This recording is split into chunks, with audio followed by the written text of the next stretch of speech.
What's up, you big ol' idiots? Welcome back to another episode. What is up with calling people idiots at the start of the I don't know, episode? just because I don't know, everybody's a big ol' idiot to me. I'm an idiot, so I mean, big ol' dummies.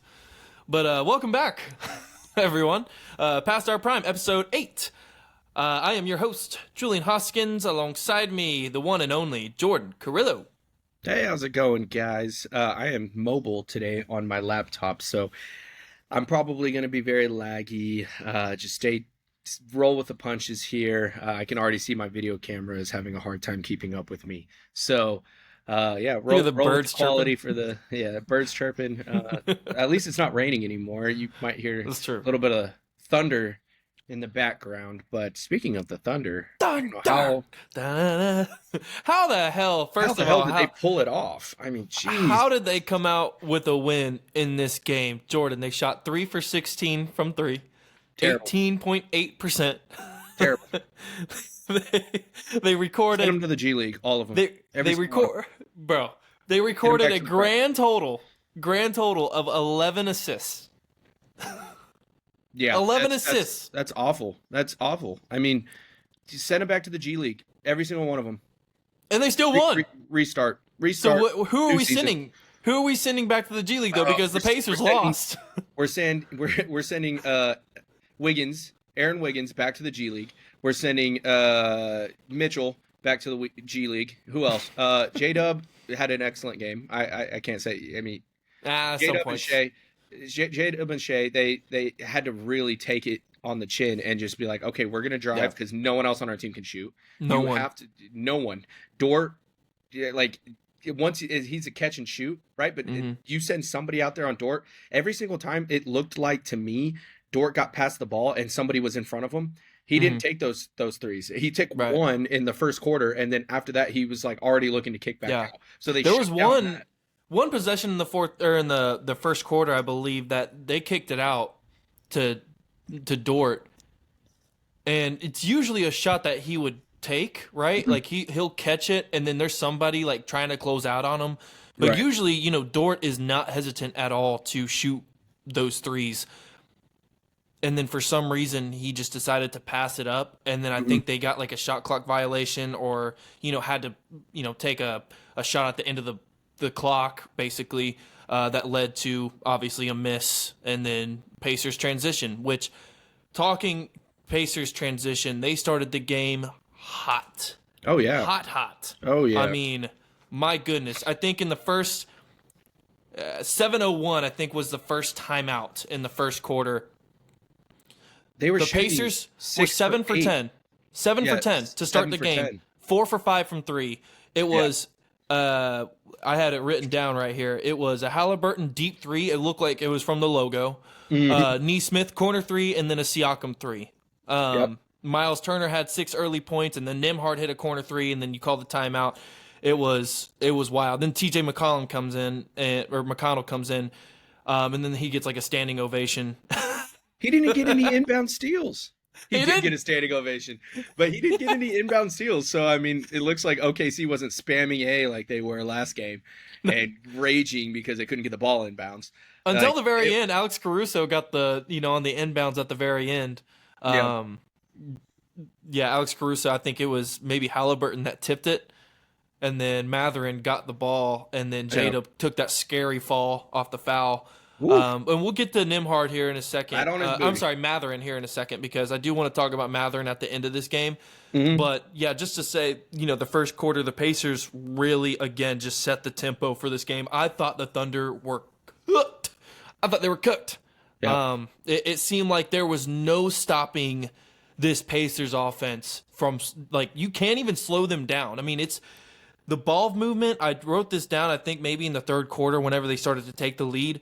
By a pretty good margin, but the Pacers' ball movement is absolutely crazy. It's phenomenal, and they did have 15 turnovers, I believe, tonight, but it just seemed like when they're on and they can move the ball and they can get out in transition and they can just swing. Halliburton catches, he kicks and drives, and then it's like open corner 3, open, top of the key 3, or open floater for Siakam or whoever. And I do want to talk about Siakam really quick because I think he was excellent in the first half. Mm-hmm. In the first half. Yeah. He was 1 for 6 in the second half. Yeah. Where do you think Siakam went this game? He was popsicle stand, taking breaks. I mean, he was just not out there. I mean, he was just like not a factor. Yeah. I don't know what happened. I mean, maybe he got shut down. Maybe he got winded, tired. You don't really see that from Siakam. He's usually the best conditioned person on the Pacers, it seems. Right. All the way through to the fourth quarter. But yeah, he was didn't really appear to be at the game. I don't know. Yeah, he was. Daisies. I guess so. I mean, he was out there in the field somewhere, tiptoe down the wind, something like that. He was is that how it goes? Okay, I was trying to remember how the lyrics went. Because what I noticed was that in that fourth quarter, he shot one shot in the fourth quarter, and he was the most consistent offensive guy that they had throughout the entire game. It seemed like, up until that fourth quarter. But when he was in at the beginning of the fourth quarter, like I said, he took the 1-3 he missed. I think he had one turnover. But whenever he checked back in, they just never ran the offense through him. They never looked for him.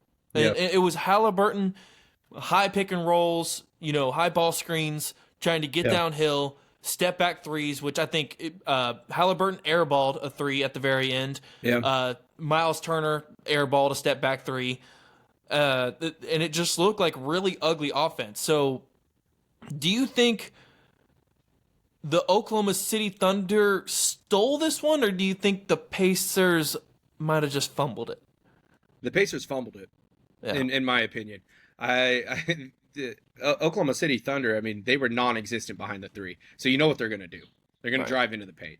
And you have the craftiness of Shea and J-Dub, the athleticism to shoot right-handed or left-handed. It doesn't matter. And he's gathering the ball with one hand and off the glass or laying it up with these miraculous layups. I mean, it's so hard to contend. But they were the only 2 people that you really had to shut down, them and Chet, right? So other than that, you have 3 people on the court that you really need to look at. And that's about it. I mean, everybody else was just kind of out there trying to create a little bit of space. But I just think the Pacers fumbled the bag because they just did not show up in the fourth quarter as well as they have been shooting in the start of the game. Right. And I think they just kind of let it slip by them, allowed OKC to remain prominent defensively, and really kind of let the game slip by. Yeah, and it was rare, right? Like you just mentioned, like it's just weird to see the Pacers fumble it like this because we're so used to them just kind of building and doing their best in that fourth quarter, right? Tyrese Halliburton gets his little break. He comes back in, and he usually catches fire in that fourth quarter. Everybody else catches fire in the fourth quarter. And on the flip side now, you have Oklahoma City, who has done this a couple times in the playoffs now. Speaking of, that Game 4 win in Denver, the exact same scenario. They go into that quarter down 8 or 10. They come back, but they also got contributions from, who was it? Cason Wallace, Aaron Wiggins that game. Where this game you didn't get that at all. Yeah. You had Shea going for 15 in the fourth. You had Chet starting the games with I think 6 straight points, 2 offensive rebounds. One was which we've seen put back Chet. for a layup. We've seen from Chet where he'll go on that's these what runs. you need from Chet is what he had 15 boards tonight, and the most crucial ones that he had were in the start of that fourth quarter to get them back in the game. I mean, they were down 7 to start this quarter, and Chet legitimately by himself got them back within 1, within just a few possessions. And the exact same scenario as Game 3, early timeout called by the Pacers, and then I literally wrote down on my sheet of paper, I go, this is probably when the Pacers go on their run, because that's what you saw in Game 3. Oklahoma City starts out really well. Shea starts the quarter, 3 for 3, I think, and, Oklahoma City's up. And then all of a sudden, Pacers go on the run right after the timeout. And I'm thinking, surely the Pacers go on their run again. Like, surely somebody's going to get hot. Halliburton's going to come back in. He's going to catch fire. He's going to get all these other guys involved. And it just seemed like that was never the case in this game in the fourth. No one could really start shooting the ball. And something that I noticed, Jordan, is that Oklahoma City defensively said, okay, screw everything. We're done giving you so many damn threes. Yeah. If you want to drive, out on the then perimeter drive. At one point in the fourth quarter, everybody was out there on the perimeter, even Shea. Yeah. They're big man. Like it was. They were not helping. They're like, we're not going to allow you to kick this ball out to the corner and have Nesmith just and Obi Toppin and Nembhard just hit open three after open three after open three in the corners. I mean, it was. They were 6 for 11 again tonight from the corners. Yeah. 6 for 11. So if I you're think OKC, sorry, I don't mean to cut you off. No, if you're OKC, I think that needs to be the game plan from here on out. If they're going to drive into the paint and shoot those layups, almost let them, contend them. Don't foul them. Don't let them get a 3-point play, but let them drive into the paint, because at that point, if you could shut down the perimeter, what do the Pacers have? They're going to have to drive into the paint.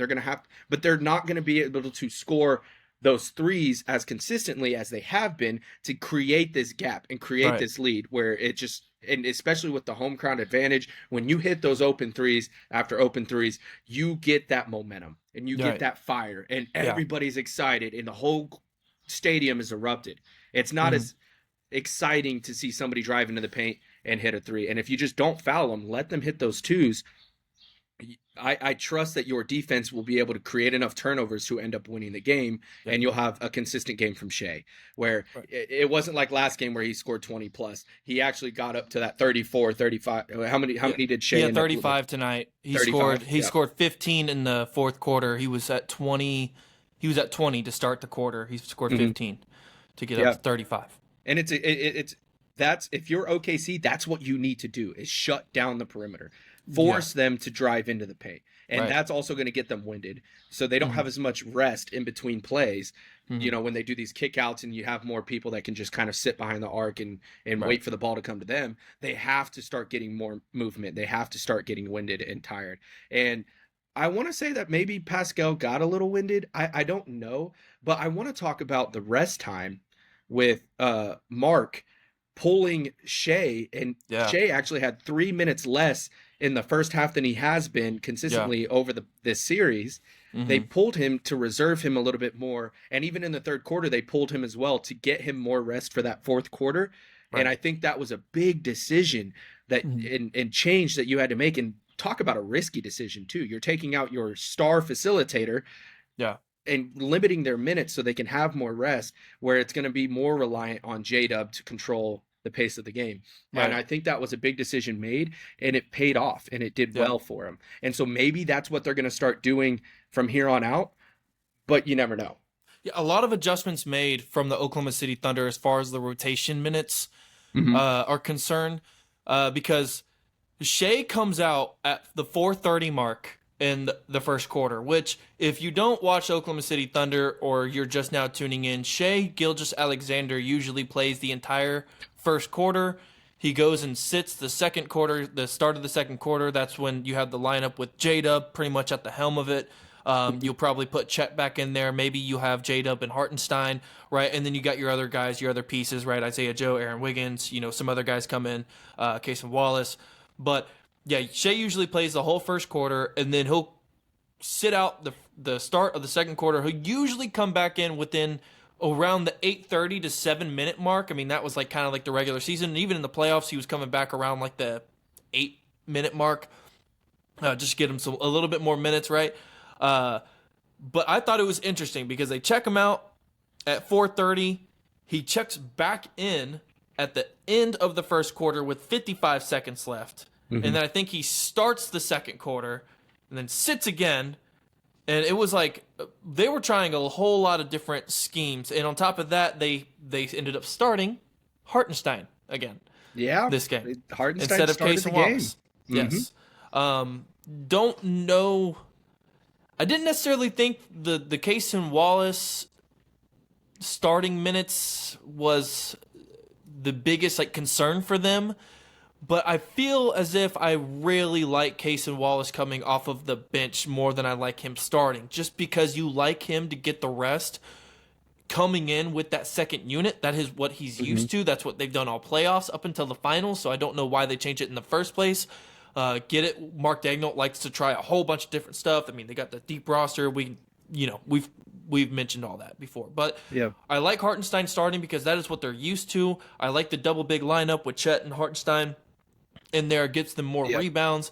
Oklahoma City did win the rebound battle again today. Chet Holmgren, I think, played like 30-something minutes tonight. So he's getting a lot more time.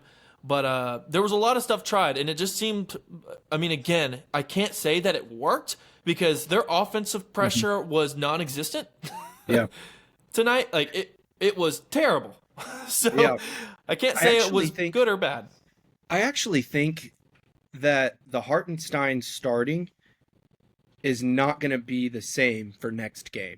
And here's my reason why. Is Hartenstein started and the Pacers shot lights out behind the three. Yeah. So maybe they do need Cason Wallace to start.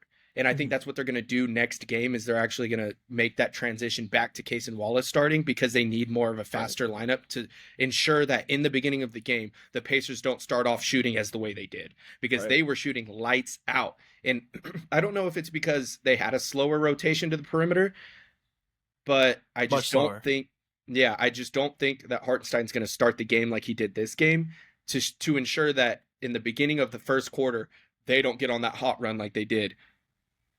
Yeah. Because they started the game very hot, which you're right. We've seen from the Pacers. They have started the game pretty poorly over the last three through 1 through 3. They've started pretty poorly. But then this game, I mean, like I said, they start 7 for 10 from the field, 4 for 5 from 3, and it honestly I think at one point they were like 9 for 12 from the field to start the game, and then they finally started to cool off a little bit. I think they only shot 30% from the 3-point line, which is the next point that I have actually, because we talked about the whole selling your soul to the devil thing, right? For the Indiana Pacers. Yeah. But I think they have another curse. There's a curse. If they don't shoot 36% from 3, they lose the game. Every single game that they haven't shot 36% from 3, they have lost. So take that what you will. I don't know, but they shot 30. It almost seemed like they were giving up good looks to try to look for better looks when they should have taken the shot. There were multiple times where they kicked it out again when they should have taken that shot. Even if they're contested, sometimes that's the better look. And there were a few times where they actually went shot clock violation and those turnovers at that point because they didn't take the good look because they were consistently looking for a better open look. And it seemed like OKC was better at transitioning to the perimeter this game later in the game, third and fourth quarter. For sure. And it seemed like the Pacers just kind of lost that run that they've had in the beginning of the game towards the end. And that's why I think the Pacers just kind of fumbled the bag here because as a casual watcher, this game was ugly to watch. It was ugly. I mean, it was like watching street basketball out there. There weren't plays being formed. There weren't these miraculous shots and these open looks. I mean, it just seemed like it was just aggressive all around, foul after foul after foul on both sides. I mean, Halliburton took his first free throw attempt in the entire series, and you don't see him on the line. And Shea only had 2 to 3 free throw attempts. 2 up until the fourth quarter. The fourth quarter. He went 8 for 8 in the fourth. And it was everybody else on the court that was being fouled and playing this aggressive ball. But it's like, I almost want to say, if you're the Pacers, just don't foul them. I know that's hard to say because how often they drive into the paint. But if you just don't foul them, how inconsistent they're shooting behind the arc. We look 3 for 16. Like, just let them shoot the ball at that point. You know what I'm saying? And but like, if you just don't get to the line. Jordan, that's the thing, though, is that Oklahoma City, there has been a few games now. I mean, there was one win that they had. I believe it was against Minnesota, maybe game 1 against Minnesota. Correct me if I'm wrong, anybody that's listening. But Game 1 in Minnesota, Thunder only shot 23s, but guess how many they made? I don't know. 11. They shot over 50%. That's pretty good. So, but again, Oklahoma City doesn't rely on the three as much as all these other teams do. They only shot 16 of them tonight. Yeah, they only made 3, but they're going to consistently attack you and attack you and attack you, and they're going to consistently just be aggressive offensively, and they're just going to run at you, man. And they're going to rely on their transition defense, defense into offense. They're going to rely on their speed, and they're just going to rely on them attacking the rim every single game out, in and out. So that's kind of why I like the Oklahoma City Thunder and the way their style of play, because they don't play this new age of basketball where they just have to heavily resort to just step back threes, shooting up 60 damn threes a game. Like, they don't have to do that. They literally said, "Fuck it, we're going to keep attacking the rim." Because we're not making any shots. So we might as well just get to our mid-range, get to our floater range, and get to the rim. Dunks, layups, floaters, middies. That's it. Don't shoot fucking threes. Don't shoot them because we can't make them. Alex Caruso's not making them tonight. Casey Wallace, there was a possession, I think in the second quarter, that he went, he shot a 3, offensive rebound. They passed it back to him, misses another one. He's like, okay, now you can't shoot tonight. Lou Dort hit 1, I think. And then other than that, 3. And then, 1-3. But the past couple of games, he was like 3 for 3, right? He was shooting very, very lights out behind the arc. This game, he shot 1 high arc 3 that basically touched the Raptors, and that was it. He was 1 for 1. Right. He was 1 for 1 from 3. That was it. Yeah. He only took 2 shots. Yeah. Like, what else do you want? It's like, if again, like, I want him to shoot more. I do. I want them to shoot more too, but like, again, I don't think they're confident in shooting it because they miss them. They miss them all. The movement, I understand catch and shoot, but it's not like when I'm watching Halliburton or Nembhard out there, or even Neesmith, they will dribble and step back and take the shot from the 3. You won't see that from OKC other than from Shea and J-Dub. They're relying on a catch and shoot method.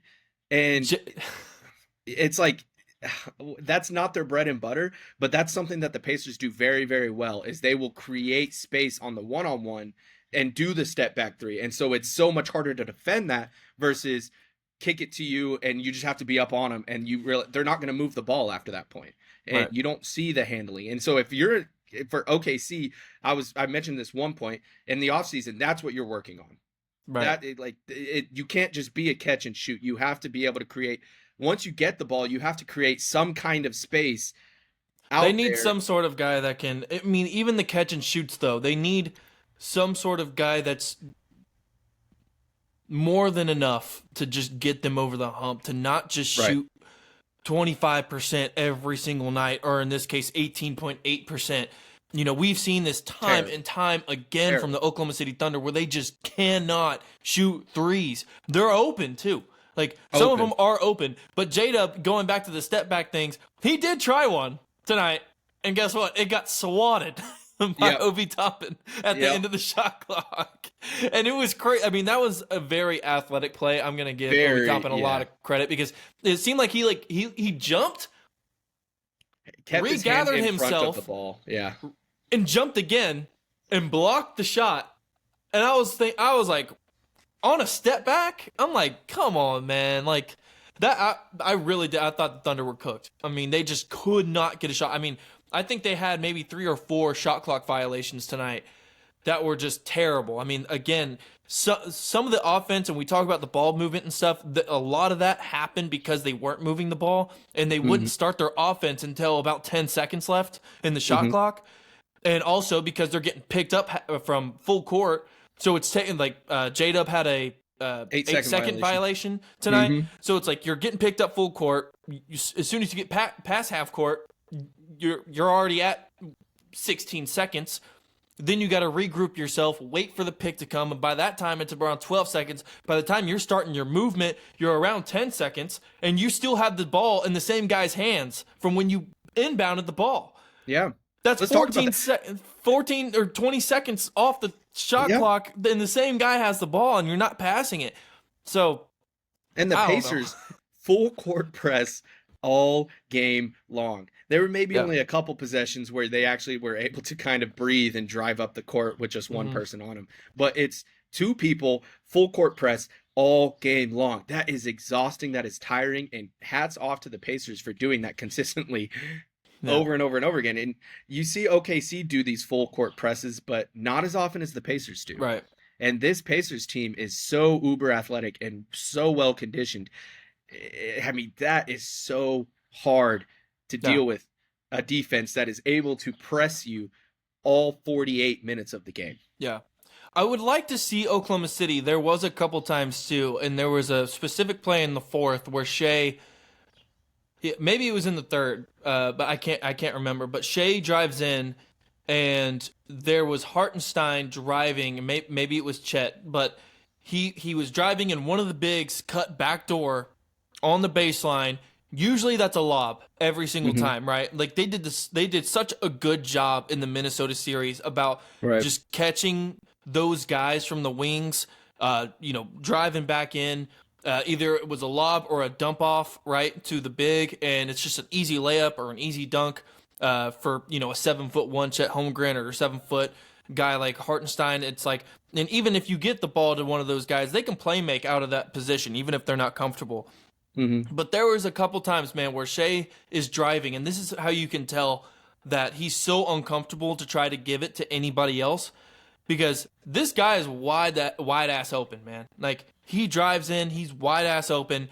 Instead of kicking it to him, he pulls up and shoots like an off balance, maybe like 12-foot running jumper, clinks it off the front of the rim, and I'm like, that was a very telling sign for me that Shea was under a lot of pressure. Like, he did not want to pass the ball. And this Oklahoma City team in general, they did not want to pass the ball because the Pacers defense was actually phenomenal. I mean, they were really good. Nembhard is doing a great job. He's doing a fantastic job on Shea. You are doing everything that you can do. Yeah. Yeah. I mean, you are bodying him. You're being physical. You're getting around screens. You're going under. You're going over. You're always having hands on him. But you are playing the MVP of the league, and when you are the MVP of the league, he's gonna get it. He's gonna get shots, right? And even with the night like tonight, it was Shea, or last night, sorry. Shea goes into the fourth quarter with 20 points, leaves the game with 35. I want to talk about the balance from Shea Gilders Alexander. This dude drove in, led with his shoulder, push off, and started falling backwards, recomposed himself, like basically from the ground. Yeah. Recomposed himself, stepped back to a perfect shooting form, and hits the shot. That is so difficult. And what else can you ask for defensively when you have an athlete out there with the balance and the composure as Shea Gilders Alexander? This dude is phenomenal to watch. I'm telling you, you can hate Shea all you want, but this dude, when he performs at that level, it's hard to hate an athlete like that, and you have to respect his craft. Yeah. I guess we can get to a player of the game really quick, because I think that's a pretty good segue into that. I have Shea Gilders Alexander as the player of the game for today. 12 for 24. He was 1 for 4 from 3. He had no assists either. No assists. 3 steals. I think he had a block, a couple turnovers, but yeah, 35 points, and on top of that goes 8 for 8 in the fourth quarter from the free throw line. A spectacular, again, just phenomenal, just MVP performance from Shea Gilders Alexander tonight. And it was, what else can you do? Again, like we always talk about, like the playmaking ability, and we're always talking about what else can you do as a defense to try to like stop this guy. And I feel like in Game 3, they were able to kind of slow him down. In Game 3 against in the Minnesota series, they were really able to slow him down. But he is just so consistent about getting to his spots, about just picking and choosing when he's going to shoot the ball, when he's going to pass the ball, when he needs to play off ball, right? Like there was times where they were looking to get the ball into Shea. And Shea, after a made basket from the Pacers, would sometimes be like, yo, give me the ball right now. Like, and he would sprint out and catch the ball because he knew that he needed to have the ball in his hands. And then there was times where he was like, give it to Chet, or give it to J-Dub, give it to Caruso, right? Like, I'm going to play off ball this one. They need breaks. And I think he was just so good tonight about just picking and choosing his spots from every single category out on the floor tonight. It was just, it's just a masterclass what this guy is able to do on a night-to-night basis, especially when your offense is just so stagnant all night long. Everybody else, except for basically yourself, except for the big three, really. Like, Chet, I didn't think had a terrible game, but J-Dub had a 27-piece tonight. Shea goes for 35, obviously, but I'm going to give my player of the game to Shea Gilders Alexander. Yeah, and well-deserved, too. I mean, This guy was doing everything. He was... If it's not for Shea, I don't know where this Oklahoma City team would be at. I mean, it's insane to watch him play. I mean, you have to respect his craft. I mean, comparing him to anybody, I compare him most to Kobe Bryant, but it's just creating these very, very difficult shots and these giving himself time to compose and shoot as consistently as he does. It's absolutely phenomenal to watch. But I do want to transition into Chet Holmgren actually rolled his ankle. His ankle touched the floor. It was nasty. Oh Twice. My gosh. Twice. Was it the same ankle? Yeah, I think it was. Oh my God. And then he took a knee to the shin. And there's not a lot of meat on them bones, man. Like, that's straight knee to bone. Just a straight stick figure out there playing basketball. Oh my rolling God. And the way, and you got to give him credit because the way he just kind of bounces up and he's just like, no, I'm good. Put me back in. Like, the dedication to play through those wear and tears. Oh my gosh. You got to give him some respect. And the leadership from Shea, they had him mic'd up and Shea actually like looked at him and was like, are you good? And he was like, yeah, I'm good. And he's like, all right, then get up. He's like, we need you. Like, we need you. Yeah. That was great. I like hearing that. Ass up, man. Come on.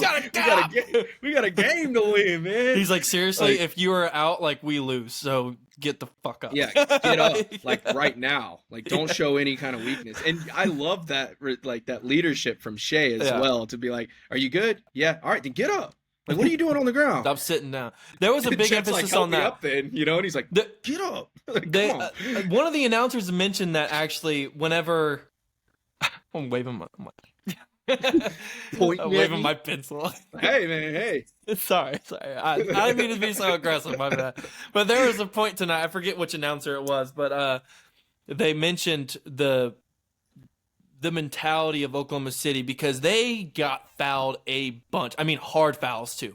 And we will get to the refs here in a second, but I do want to mention this before we get there. They mentioned that, I think J-Dub took a hard fall, and they were like, yo, look at whenever Oklahoma City falls down, though. They're not just laying down on the floor. Like, they're popping right back up. Like, they're trying to show no signs of weakness right now because they are down. They know that they're down, but if they're going to show that sign of weakness, then the Pacers are going to have their number, right? And I think Oklahoma City's doing an excellent job of just like, dude, we know that we're hurt, but we got to pop back up. We cannot show that we have weakness right now because they think that we're weak, and we can't show that. So I think Oklahoma City did an excellent job. But going back to the fouls, there were 71 free throw attempts tonight. Golly. 71. Street ball, man. That's all it is. I think Indiana went 25 of 33. Oklahoma City goes 34 of 38. 34 of 38. That is crazy. I mean, first of all, to shoot almost damn near 40 free throws in a game, that's crazy. Which I think there was a couple games in the Knicks series where the Knicks shot a bunch of free throws as well. But 38 is crazy, but also to make 34 of 38 of them is actually crazy too. I mean, if you are not that clutch on the free throw line, you straight up lose the game. Shea Gilders Alexander, 10 for 10 from the line. Jalen Williams, 11 from 11 from the line. Chet Holmgren, 6 of 6 from the line. Lou Dort, 1 of 2. Alex Caruso, 5 of 7. Aaron Wiggins, 1 of 2. And we'll get to the Alex Caruso game here in a second. But The free throws, man. It seems like almost every possession ends up in a free throw. Does it not? Yeah. If you're watching the game, if you step away to use the restroom, you come back, the Pacers or the Oklahoma City Thunder are on the line. And it was just so boring to watch, man, because I'm like, I understand the intensity and the level that you're playing at, and you have to have swarm defense, and you have to make contact, especially when you have an Oklahoma City team that drives as much as they do. I understand how physical you need to play out there. But, man, if you just limit the number of them getting to the line, you stand a chance. Yeah. Right? And it's just like, I want to talk about one thing, and it's the flagrant fouls. Okay? Yeah. The Obi Toppin flagrant foul call, to me, was a tough playoff foul. And if you're going to call a flagrant on that, what happened with the Nesmith and Caruso non-flagrant call? It's almost like the NBA is so political now, and they're going to pick and choose when to call it. The Caruso foul, and we talked about this on last podcast, Nesmith wound up his arms to come back down on Caruso. That was a clear as day flagrant foul. You cannot prove me otherwise.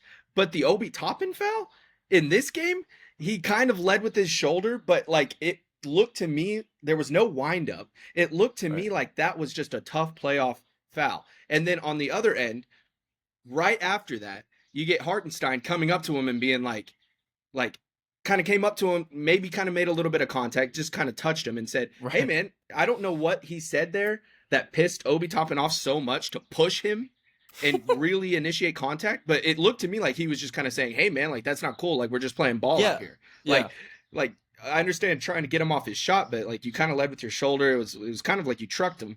And Obi Toppin just got pissed and just like shoved him. And Hartenstein received a technical foul. Yeah, they received double techs. And I was like, I was baffled, man. I don't understand.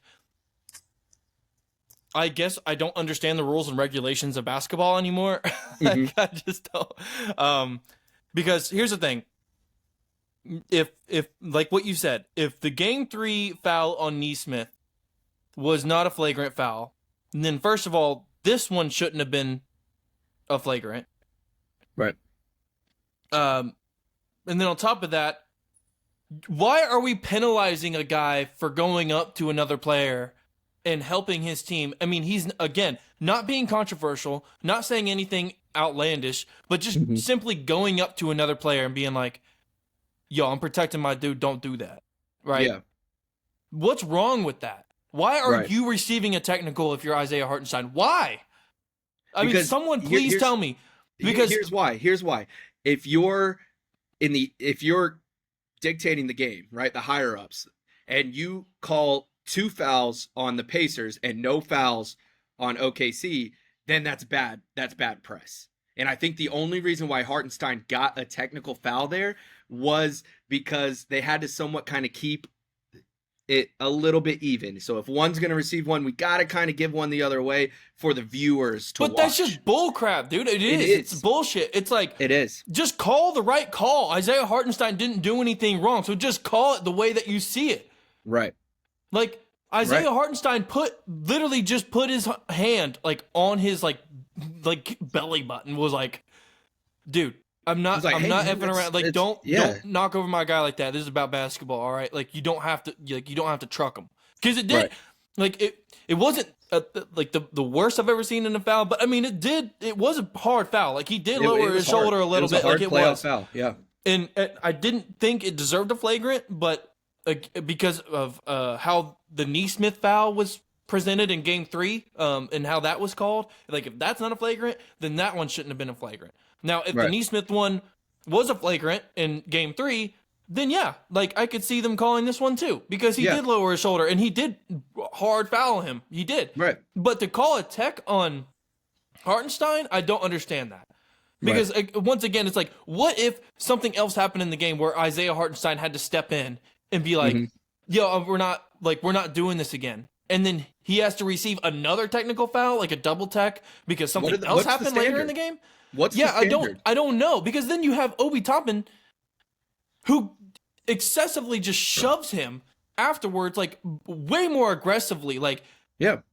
out of line. Just I don't understand that. Like Obi Toppin deserves the flagrant, and then he deserves a tech. Those are both on Obi Toppin. There shouldn't have been a technical foul issued on Isaiah Hartenstein. Now, again, it's not like the Pacers got free throws out of it or anything, so it doesn't really matter. But if you're going to call it right, then just call it right. You know, call it how you see it. Call the game correctly. And speaking of fouls again, man, it's like the Pacers are fouling hard, and Pacers are known for fouling a bunch. They did that. They did that a bunch in the Knicks series. They're doing it again here in the Oklahoma City series. Last game in quarter four, they fouled the hell out of them, and it almost seemed like it never got called. So it's like, yes, Oklahoma City's at the free throw line a bunch, and credit to Oklahoma City because they're knocking them down finally. Like J-Dub didn't miss a free throw, which we are he's very prone to miss. Let's just say that. And for him to go 11 for 11, for Shea to go 10 for 10, and Chet to go 6 for 6.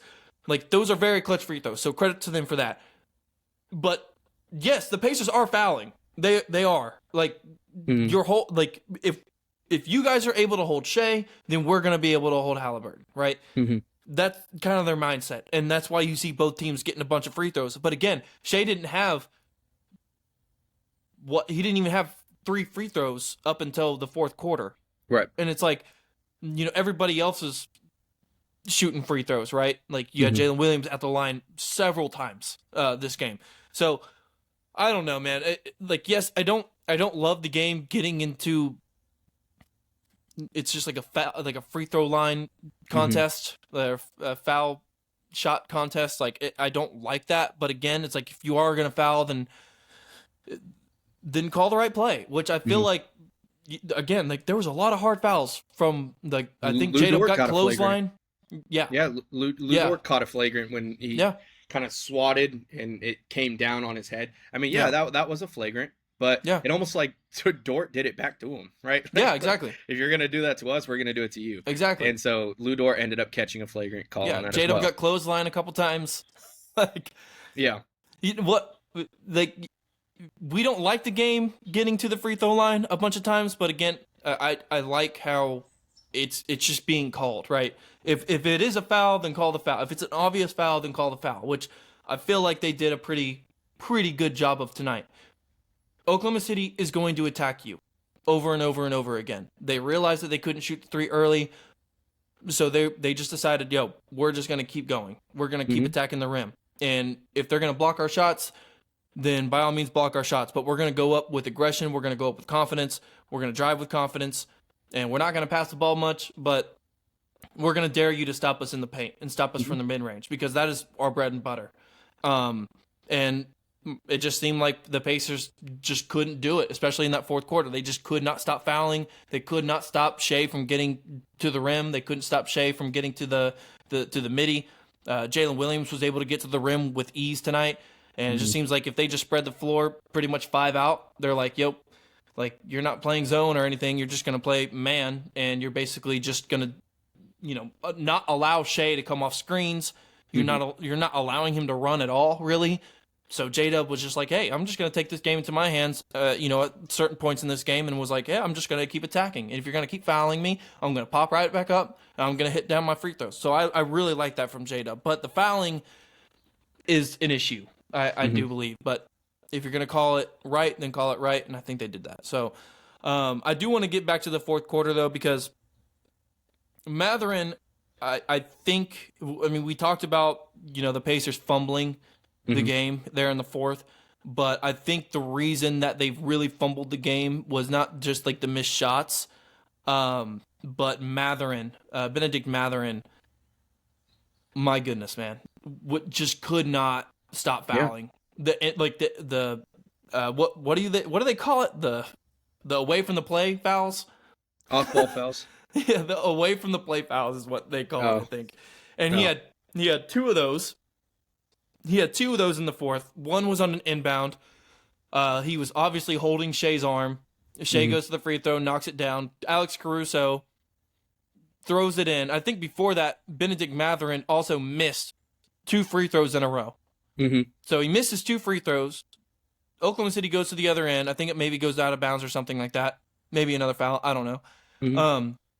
Benedict Matherin gets called for the away from the play foul. Shea hits the free throw. Alex Caruso turns it over off the inbound. Matherin gets it, goes to lay it up. J-Dub takes a really hard fall, very scary, but he pops right back up. Matherin misses another free throw, makes the second one, and then gets another away from the play foul, gets Shea to the line again, and then basically game over from there. It was, just Shea knocking down free throws to the ceiling. I mean, it was a very obvious foul. And you can't make, if you're going to foul him, you can't make it that obvious that late in the game. Yeah. Especially when it comes down to clutch time. I mean, I understand Shea's about to move. He's about to try to get the ball and you got to stop him.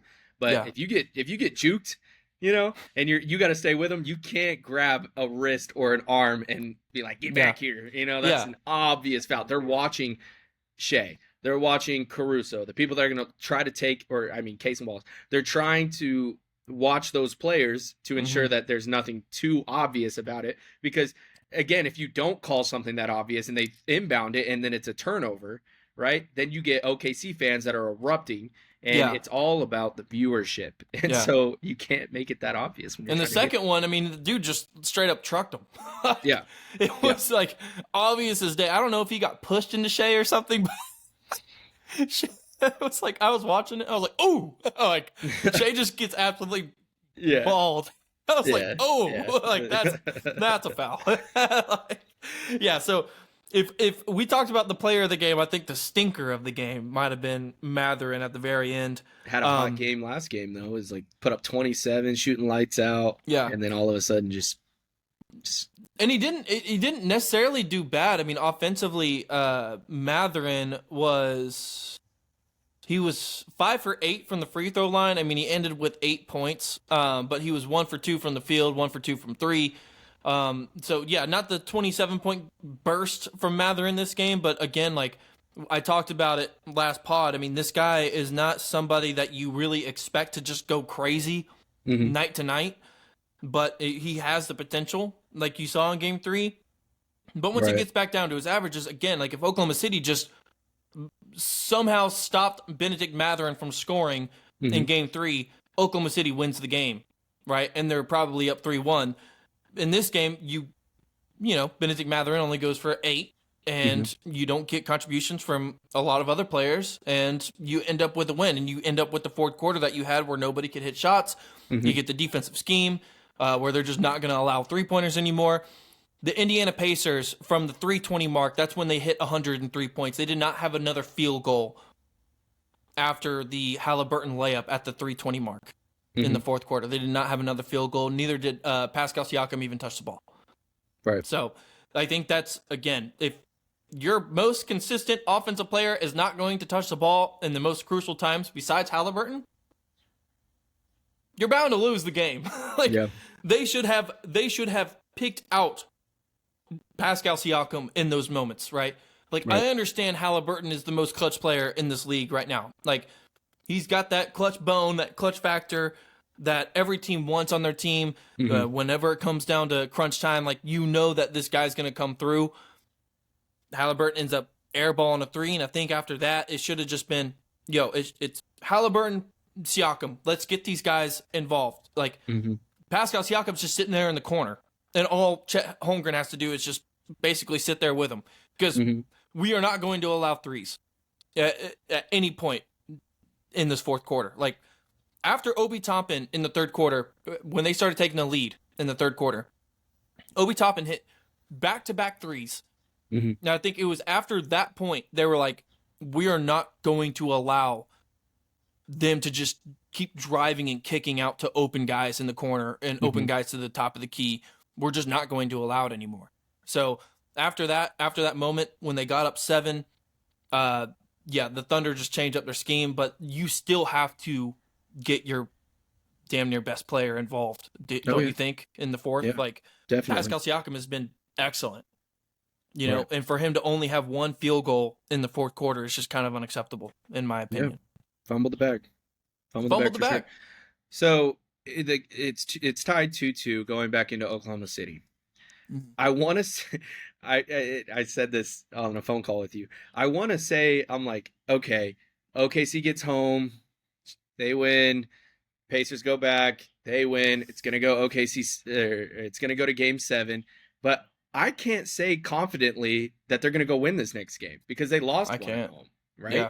And then so Oklahoma City steals one on the away, and then the Pacers steal one on the away as well. So it could really go either way. Yeah. I how aggressive it's playing out there. I want to say, I hate to say it, but I want to say it's just going to come down to politics. It's just going to come down to the higher ups and when they decide to make the calls and when they decide not to. If Oklahoma City can shoot better than 18% from three, like if they can shoot 18%, dude, if they can put up 25 threes and hit like 12 of them, they're going to be in the game, right? Yep. Like we saw that game 3. They didn't shoot poorly.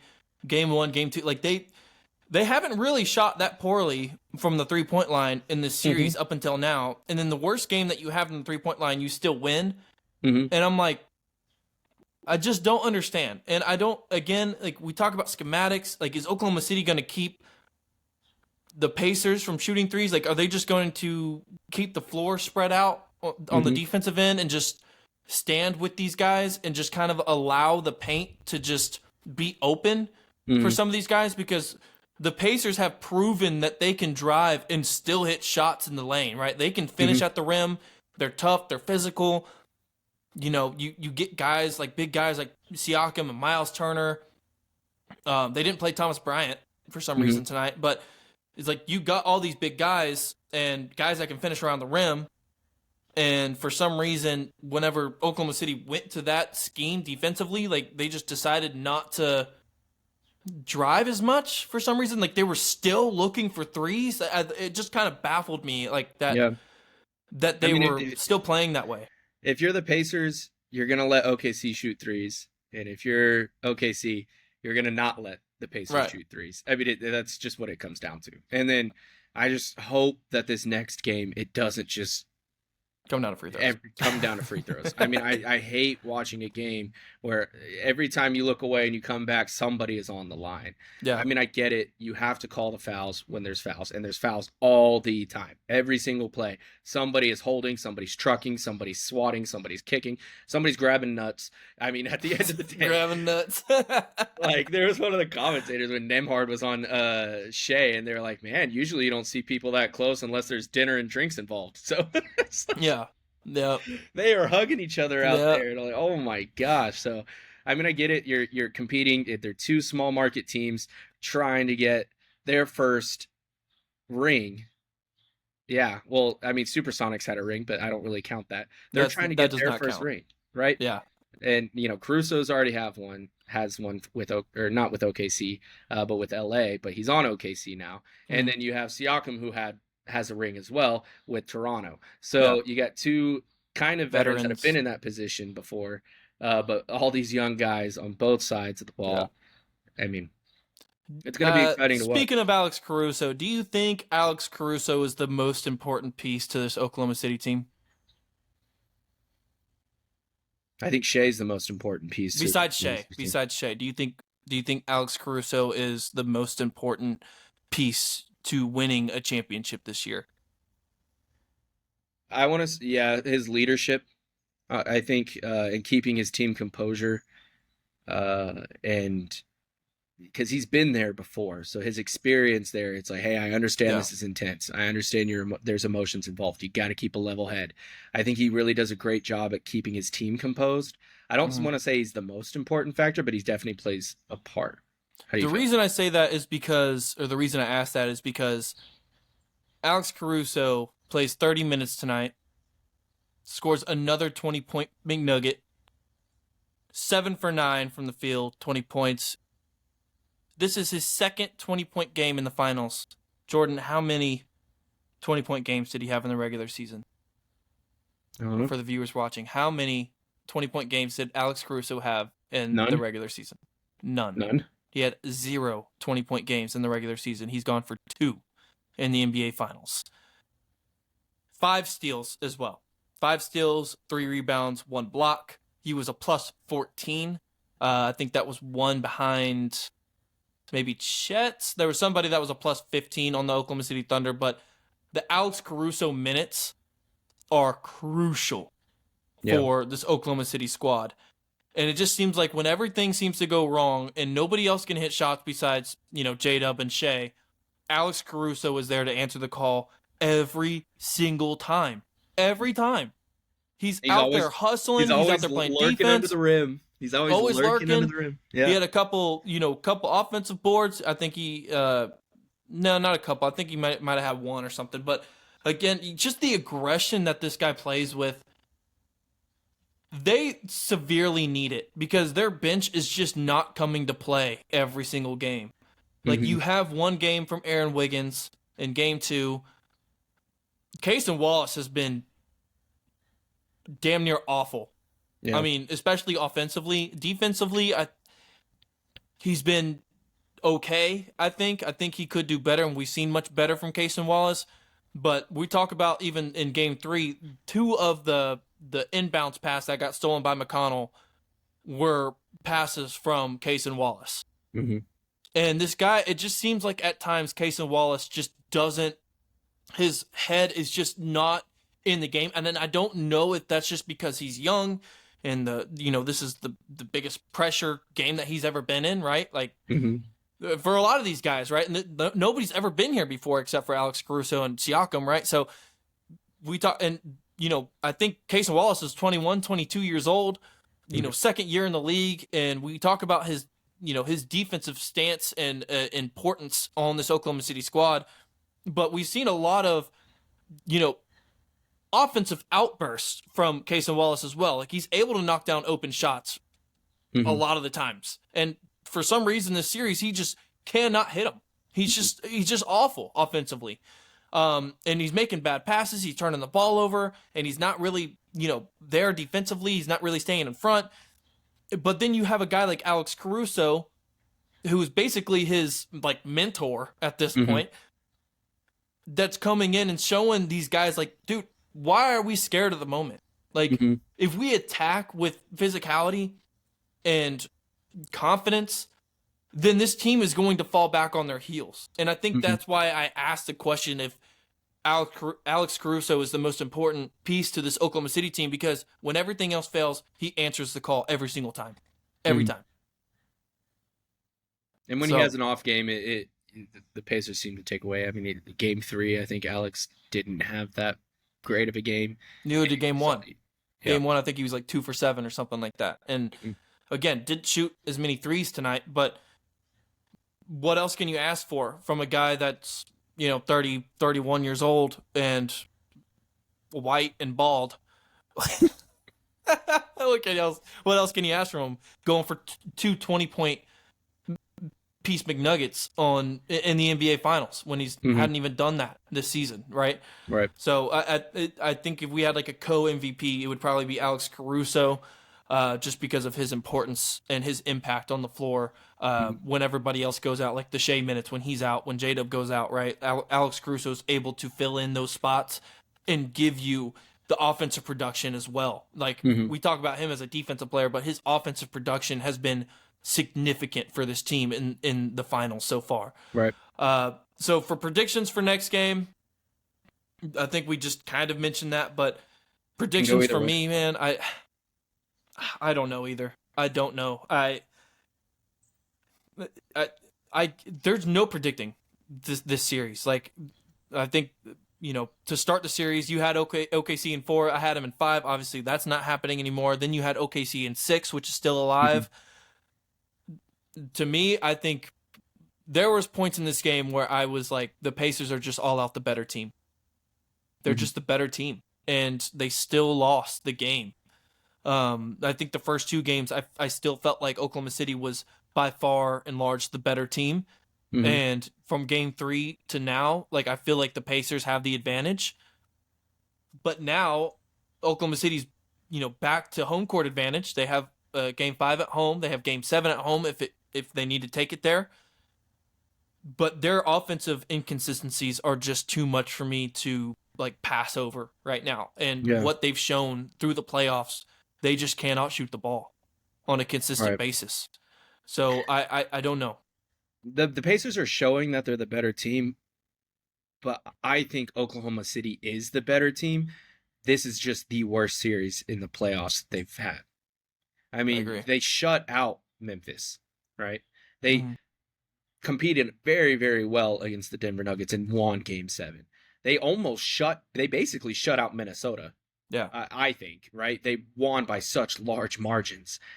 I think Minnesota is a better, no, Denver is a better team than the Pacers. Memphis is kind of close to the Pacers, and I think Minnesota is a better team than the Pacers. Yeah. But the Pacers just are showing offensively that they are going to put up numbers and they're going to put up boards. Yeah. And their transition is they're playing at a caliber that I don't think their team is capable of, and they're proving me wrong time and time again. The Yeah. Pacers, I don't think, are the better team than OKC, but they're showing in this series that they're going to do what it takes to beat them. They're just playing more consistent, man. Exactly. And for me, I don't know who is going to really run with this game or not. This game, what is it, Game 5? 5. I don't know. It could go either way.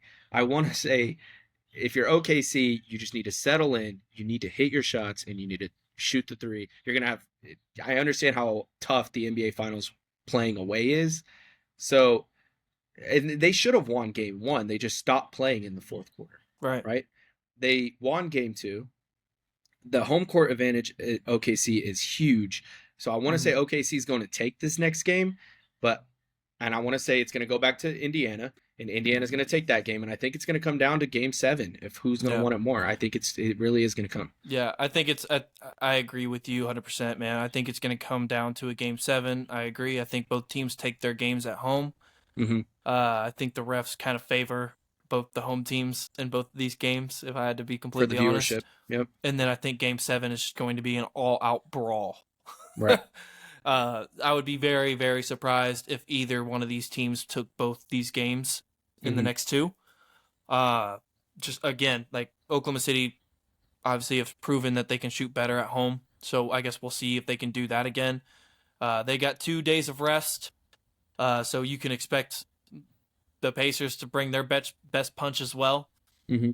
But I guess we're just gonna have to see. I think we will finish there. Jordan, could you finish off with the socials? Yeah. If you liked what you heard today, go ahead and show us some love on all of our platforms. It's going to be Past Our Prime 25 on Instagram and TikTok. You could find us on Spotify and YouTube, Past Our Prime. It's a little logo with a basketball and a football and chilling out on the beach. So, it's fun. Some sunglasses. Yeah, it's fun. It's exciting. But if you liked what you heard here today, we're going to post clips later today. Try to keep fresh on the algorithm. So just stay tuned. We're going to cover all things NBA for the rest of this season. And then very excited to talk about some other sports coming up, which is football. You got college ball, NFL. We're going to talk about trades. We're going to talk about college athletes getting paid, who to expect. We're going to have some fantasy predictions there. There's a lot of exciting content we're going to come out with when football season comes around. Super pumped. Julian knows offense. I know defense. Very great perspectives on both sides of the ball for all teams. We're going to keep in touch. So, yeah, if you liked what you saw today, go ahead and show us some love on all our platforms. Like, subscribe, do all that jazz, and we'll see you next time. Perfect. Thunder take Game 4, 111-104, series tied 2-2. We will see you guys most likely Monday nights, if not maybe Tuesday during the day sometime. But we will see you then. Be easy. Peace. Take care.